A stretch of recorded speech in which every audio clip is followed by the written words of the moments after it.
Welcome to the deep dive. Today, we've got some interesting stuff you sent over. Lyrics for a song, Bob Carwin Girl by Donnie Doom. Right, and some notes from Donnie himself about it, plus a bit of background context. Yeah, exactly. So our mission today is really to unpack this song. Why did Donnie Doom write it?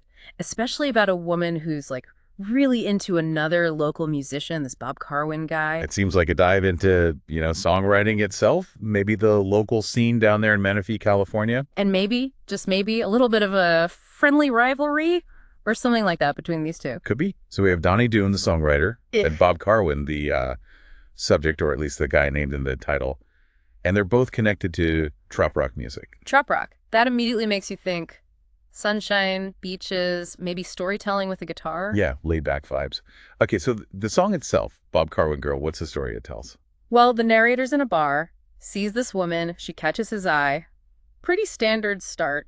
And the lyrics tell us she's got a great smile, good sense of humor, heart of gold, the works. But the big thing right away is how much she admires Bob Carwin. Oh, definitely. It's like her defining feature, at least from the narrator's point of view. She's talking about his songs, his jokes. Right, she even saw him live, says he was the best at some festival. It's constant. And that chorus hammers it home. She was a Bob Carwin girl. Mm. Over and over. Yeah. It's like, that's her label. So they hit it off that night, apparently. Dancing, kissing, getting along really well. Yeah, the classic setup.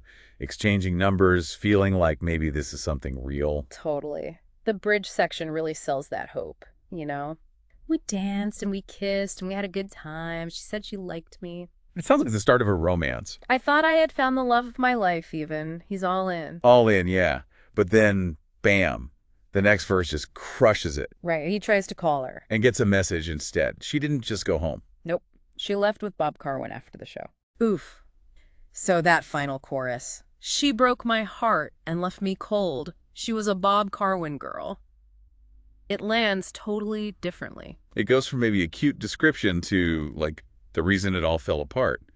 A sting of disappointment. But, of course she left with him. She's a Bob Carwin girl. But, okay, this is where Donnie Doom's notes come in and kind of flip the script. Yeah, this is interesting. We find out Donnie and Bob are real people, both in Menifee. And Bob Carwin isn't just some random guy. He was actually the Trop Rock Entertainer of the Year in 2016. So he's got some actual recognition in that scene. He's known. Which makes Donnie's comment even funnier, or maybe more pointed.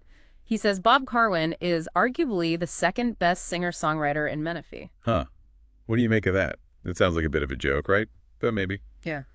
Not entirely. It feels like that classic friendly rivalry thing, acknowledging the other guy's success, but still putting yourself right there. Like, yeah, he won the award, but I'm pretty good too.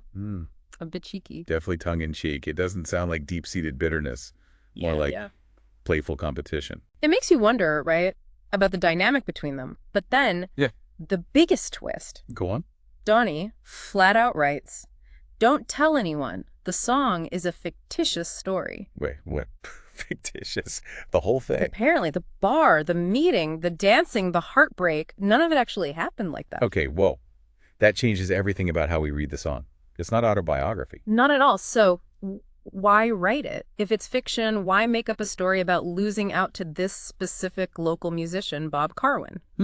That's the real puzzle then, isn't it? If it's made up, what's the point of that particular story? What's Donnie exploring? Could it be? Like a way to explore fandom, or maybe even a backhanded compliment to Bob Carwin. Like, look how devoted your fans are. That's possible. Maybe he's observing the phenomenon of being a fan, how people can get so wrapped up in an artist, the Bob Carwin girl, as like an archetype. Yeah, like she represents that type of fan. Yeah. Someone whose identity, or at least their actions in this story, are really shaped by their love for this musician's work, his songs, his jokes. And the fact that Carwin has this local celebrity status entertainer of the year probably makes that archetype feel more potent within their shared community. Right. It adds this layer of, oh yeah, that guy. Even if the story's made up, the context feels real.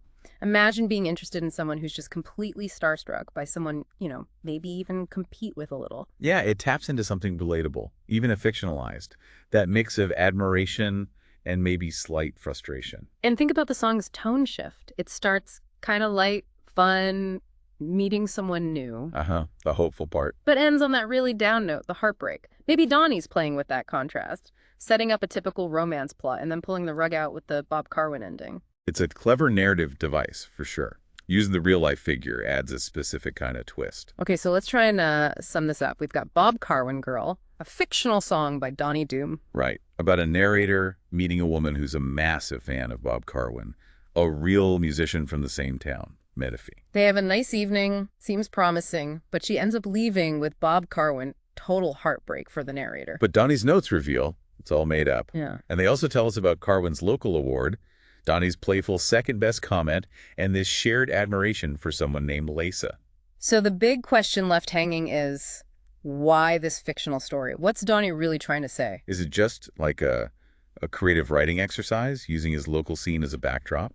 Or is there something more underneath? Maybe commenting on fandom, or subtly exploring his own feelings about, recognition, competition, admiration within that Menifee music world? Could be any of those, or a mix. It certainly makes you think about those subtle dynamics that exist in any community, creative or otherwise. Absolutely. How people relate to peers they admire, maybe feel a little rivalry with, the personal connections that weave through it all. Yeah, it's kind of fascinating how a seemingly simple, maybe lighthearted song can actually spark these kinds of questions about community and relationships. Definitely gives you something to chew on. Think about your own circles. Do you see similar dynamics play out? It's a good prompt. How do we navigate admiration and competition with people we know? Exactly. So for everyone listening, we've put a link to the song lyrics in the description. Go check it out, give it a listen, and see what you think Donnie Doom was really getting at with this whole Bob Carwin Girl story.